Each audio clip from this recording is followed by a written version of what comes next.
Aliás, vamos falar da venda, detalhar mais da venda, da compra e da venda, né? Que a gente tinha Uhum. conversado, falando sobre o papel do comprador nesse processo e também do vendedor, né? Como ele vende os produtos, que tipos de embalagem ele prioriza, né? Você tinha comentado um pouco sobre isso. Exatamente. Quando a gente começa a pensar na expedição, quando a gente começa a pensar em logística, na verdade, né? Uhum. A gente tem que começar a pensar desde o que comprar e como comprar.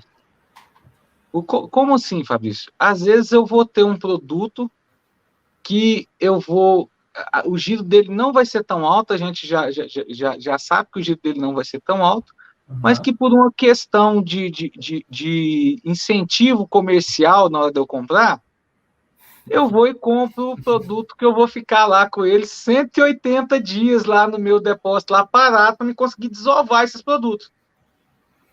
Então, o comprador, nessa hora, ele começa a não pensar na logística. Por quê? Porque a gente tem que ter em mente que todo enderecinho que eu tenho lá dentro do meu depósito, endereço pallet, ele tem um custo para mim. Então, às vezes, aquela incentivo comercial que a indústria está me dando lá para poder bater a meta dela e inchar meu depósito aqui, se eu for fazer a conta de quanto tempo esse produto vai ficar parado lá, quanto tempo a minha equipe de entrada de mercadoria vai demorar para fazer essa entrada, quanto tempo a minha equipe a minha equipe de locação de endereço, de alocação de endereço, a minha equipe de estruturação do depósito vai demorar para colocar Armazenagem. isso dentro do meu depósito. Se você for fazer a conta, às vezes você está pagando para ter aquele produto. Você não vai ter lucro nenhum com aquele produto. Você gastou todo o lucro que você teria, todo o incentivo comercial que você teve, por quê? Porque ali o aluguel que aquele produto vai pagar naquela posição que ele está dentro do meu depósito vai ser muito maior do que o incentivo financeiro que ele me deu. Sem contar que, beleza, comprei muito de um produto, que é curva C, não vai girar, vai ficar 180 dias. Eu começo a ocupar posições dos meus produtos curva A. Então eu começo a falar, não, mas eu tô sem espaço no depósito. Minha entrada é muito lenta aqui, porque o meu depósito não comporta o meu volume. Não, muitas vezes não é verdade. Você já passou por essas etapas também, né, Alice? Você sabe que muitas vezes isso não é verdade. Muitas vezes o seu comprador está comprando errado. E o comprador comprando errado, ele vai atrapalhar lá na expedição.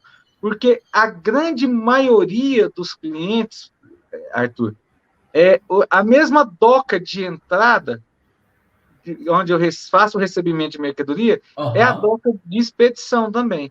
Então, se eu loto aquela doca de entrada ali, no momento em que eu estou fazendo a entrada, isso significa que eu vou alongar o meu período de recebimento.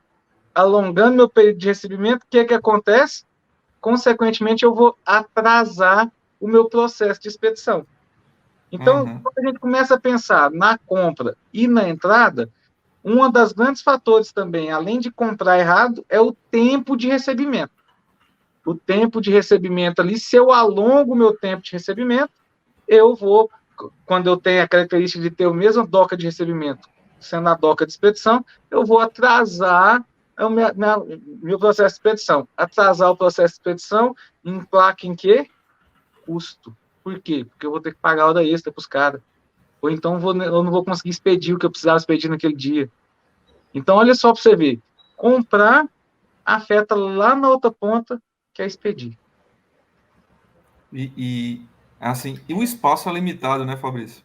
A Exato. logística tem um espaço limitado, não é ilimitado. Ele não tem, ele não pode crescer a não ser o que ele tem o espaço físico lá. E assim, Exato. pensando nisso, a gente está falando que a gente está falando, a gente tá e vamos falar sobre os cuidados que a gente tem que ter na expedição. Mas olha só o que a gente já vem falando, né, da venda, do espaço, da compra errada, da armazenagem. E um outro fator que eu julgo como um fator que gera uma questão de custos você tem um tempo de operação dos separadores de tempo de ociosidade, né? ele tem que aguardar, algumas vezes, o processo de montagem, montou para poder ele trabalhar. Ele só vai conseguir separar, só vai conseguir iniciar as OS ou separar a mercadoria depois que tiver um planejamento também de cargas. Concorda, Fabrício? Exatamente. Então, Diga. pode concluir, Arthur, pode concluir. Não, eu ia fazer uma pergunta. Era como se fosse já uma extensão do que você estava falando. Você pode concluir, melhor. Então, quando a gente fala voltando a falar de planejamento em relação a essa questão do roteirização das cargas, né? A gente tem que falar também do comercial, porque influencia. O que ele vende influencia. Em determinados momentos, o que é vendido durante o dia, às vezes não consegue montar a carga para o pessoal separar. Então, é uma exigência ter um peso e volume para atender a necessidade do caminhão para poder fazer as entregas. Senão, enquanto isso, a equipe de expedição está, às vezes, ela é realocada, né, Fabrício? Ocorre muitas vezes da equipe de separação ser realocada para outra área, para outras atividades.